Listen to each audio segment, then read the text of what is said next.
आगे बढ़ेंगे। छत्तीसगढ़ के 80 से अधिक कर्मचारी संगठन ने एकजुट होकर हड़ताल का आह्वान किया, जिसके चलते प्रदेश भर के सरकारी दफ्तरों, स्कूलों में 25 जुलाई से लेकर 29 जुलाई तक कामकाज ठप रहने की आशंका।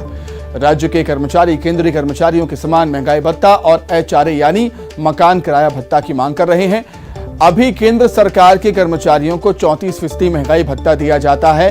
कर्मचारियों की हड़ताल के चलते कई जरूरी काम बाधित हो सकते हैं। वहीं हड़ताल का असर पूरे छत्तीसगढ़ में दिखाई दे रहा है। मंत्रालय से लेकर कलेक्ट्रेट, सभी सरकारी दफ्तर, स्कूल तक में ताले लटके दिख रहे हैं। वहीं अस्पताल में भी आने वाले मरीजों को परेशानियां हो रही हैं।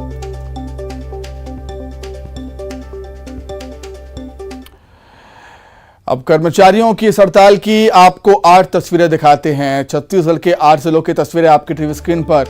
बिलासपुर, राजनांदगांव, बलौदाबाजार, कवर्धा, मुंगेली, कोरबा, बलरामपुर, जांजगीर चांपा जिले की हड़ताल की तस्वीरें आप देखिए। कर्मचारियों की हड़ताल की वजह से इन जिलों में सरकारी कामकाज ठप है। कर्मचारी संगठनों के हड़ताल पर रहने से आम लोगों को काफी परेशानियां हो रही हैं।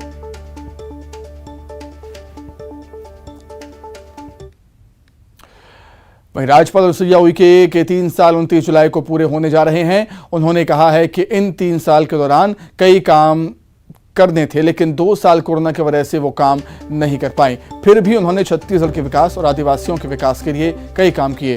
जिलों का दौरा किया, लोगों की समस्याएं सुनी और उसे राज्य सरकार तक पहुंचाया भी। आदिवासियों के साथ ही आम लोगों के लिए राजभवन का दरवाजा खुला रखा। उन्होंने कहा कि विश्वविद्यालयों में नई शिक्षा नीति को लागू करवाना और पेशा कानून को लागू करवाना उनकी प्राथमिकता में है। साल का ये कार्यकाल मेरा 29 जुलाई को पूरा हो रहा है और इन 3 साल में अगर देखा जाए तो 1.5 या 2 साल के बीच हम कोरोना जैसे संक्रामक संकट से गुजरे हैं और इस बीच पूरा देश और दुनिया में ये समस्या तो आई है जिसकी कल्पना भी नहीं की जा सकती है। लेकिन फिर भी मैं समझती हूँ कि इस 3 सालों में अगर देखा जाए तो जितना मैं एक अपेक्षा से मुझे दायित्व मिला था, अभी उतना मैं पूरा नहीं कर पाई हूँ और आगे भविष्य में इसके लिए मैंने करने का सोचा है कि जो चीज़ वहाँ की आवश्यकता है, वहाँ के लोगों की जो समस्या है, उसका समाधान करने का प्रयास करूँगी। फिर भी मैंने 3 साल में काफ़ी कुछ आदिवासी बहुल जिलों का दौरा किया, चाहे बस्तर संभाग का दौरा हो या सरगुजा का, और वहाँ पर विभिन्न कार्यक्रमों में गई। हजारों की संख्या में मैंने आदिवासी समाज के वर्ग के लोगों से मुलाकात की, उनकी समस्या सुनी और कोशिश की कि उनका समाधान हो। ये कोशिश होगा कि अभी तक विश्वविद्यालयों में शिक्षा नीति, जो राष्ट्रीय शिक्षा नीति अभी नहीं लागू हुई है, जल्दी से जल्दी वो लागू हो जाए तो इससे आने वाले युवा वर्ग को इसका लाभ होगा, क्योंकि ये शिक्षा नीति से बहुत सारी जगह और अन्य प्रदेशों में तो लागू हो गई, हमारे छत्तीसगढ़ में नहीं हुई है। ये मेरा अपना प्रयास रहेगा। और दूसरी बात है कि ये जो कानून के रूप में जो पैसा कानून के जो रूल्स बने हैं वो सबसे पहले वो लागू हो। और भी अनेक इस तरह की समस्या है, उसके लिए मैं देखूंगी। आने वाले समय में मैं जिलों का दौरा भी करूंगी और सारे समीक्षा करूंगी कि लोगों की जो केंद्र की और राज्य सरकार की जो योजना है उन तक पहुंचे, उसका सही इम्प्लीमेंटेशन हो। बेरोजगारी को लेकर बीजेपी युवा मोर्चा ने कांग्रेस मुख्यालय राजीव भवन के पास प्रदर्शन किया। बीजेपी युवा मोर्चा के नेताओं ने हाथों में बेरोजगारी का पोस्टर लेकर प्रदर्शन किया। विधायकों को भी युवा मोर्चा के कार्यकर्ताओं ने पोस्टर दिखाए। टर्निंग पॉइंट पर बीजेपी युवा मोर्चा के कार्यकर्ताओं ने ये प्रदर्शन किया।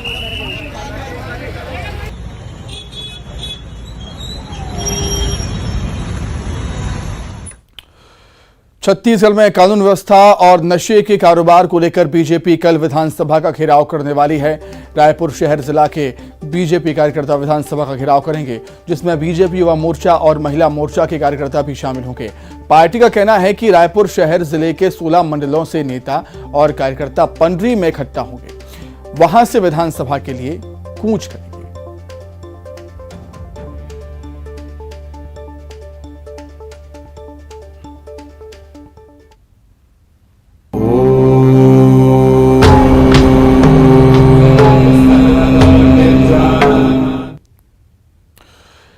दुर्ग के भिलाई में सावन की दूसरे सोमवार पर गंगा आरती के तर्ज पर देवादिदेव महादेव की महाआरती की गई। भिलाई के सेक्टर 7 महादेव की महाआरती में भारी संख्या में शिव भक्त जुटे।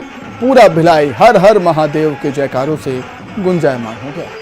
वहीं राजनांदगांव शहर में भी उज्जैन की तर्ज पर महाकाल की भव्य पालकी यात्रा निकाली गई। इसकी शुरुआत सावन के पहले सोमवार से की गई थी। वहीं आज दूसरे सोमवार को शहर के भरकापारा स्थित मंदिर से भोलेनाथ की भव्य पालकी यात्रा निकाली गई, जिसमें गाजे बाजे के साथ बड़ी संख्या में श्रद्धालु शामिल हुए। तो इसी के साथ ही फिलहाल इस बुलेटिन में इतना ही। चलते चलते देख लेते हैं क्या है क्रिप्टो की समझ।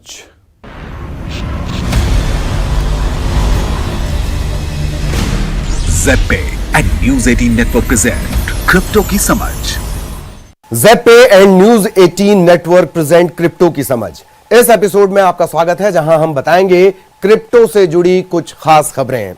बैंक्रप्सी की खबरों के बावजूद ग्लोबल क्रिप्टो मार्केट कैप में 8% की बढ़ोतरी। लगातार 6 महीनों से बिकवाली की गिरफ्त में फंसे क्रिप्टो मार्केट में थोड़ी राहत दिख रही है। ऐसा लगता है कि बाजार में कैपिटल इनफ्लो फिर से लौट रहा है। कॉइन मार्केट कैप के आंकड़ों के हिसाब से 17 जून तक total global crypto currency market capitalization $906 billion था, जो 17 जुलाई को $977 बिलियन पर पहुंच गया, यानी एक महीने में 7.83% की बढ़ोतरी। हाल के मार्केट क्रैश के चलते लीडिंग क्रिप्टो करेंसी कारोबार बैंक्रप्सी प्रोटेक्शन जैसे उपायों से अपने ऑपरेशंस को रीस्ट्रक्चर करने में व्यस्त हैं। अब देखने वाली बात यह है कि क्या मार्केट का बॉटम बन गया है और क्या एक और रैली के लिए यह तैयार है। मल्टी एसेट ब्रोकरेज एक्सचेंज ई-टोरो में क्रिप्टो कंसल्टेंट ग्लेन गुडमैन का मानना है कि लगातार नेगेटिव हेडलाइंस बटोर रहा क्रिप्टो यह संकेत दे रहा है कि मार्केट बॉटम पर है।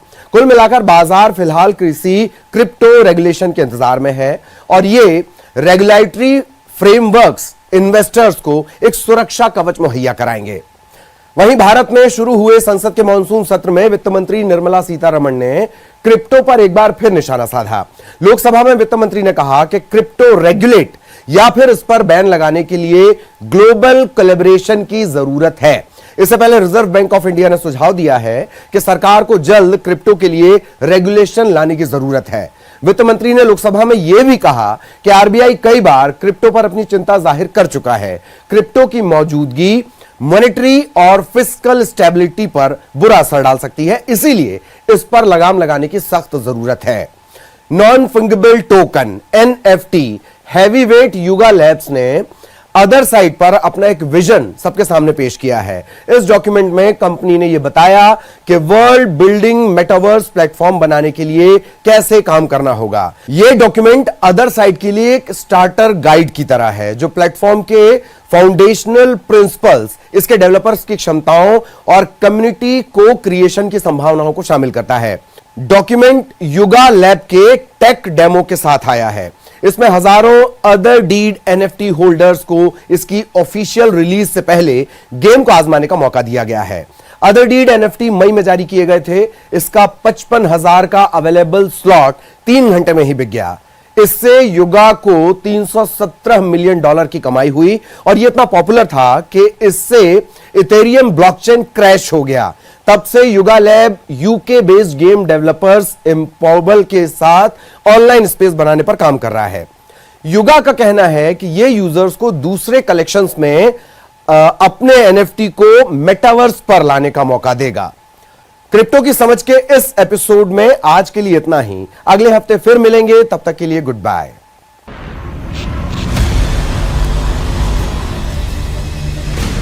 ज़ेड पे and news 18 network present crypto की समझ।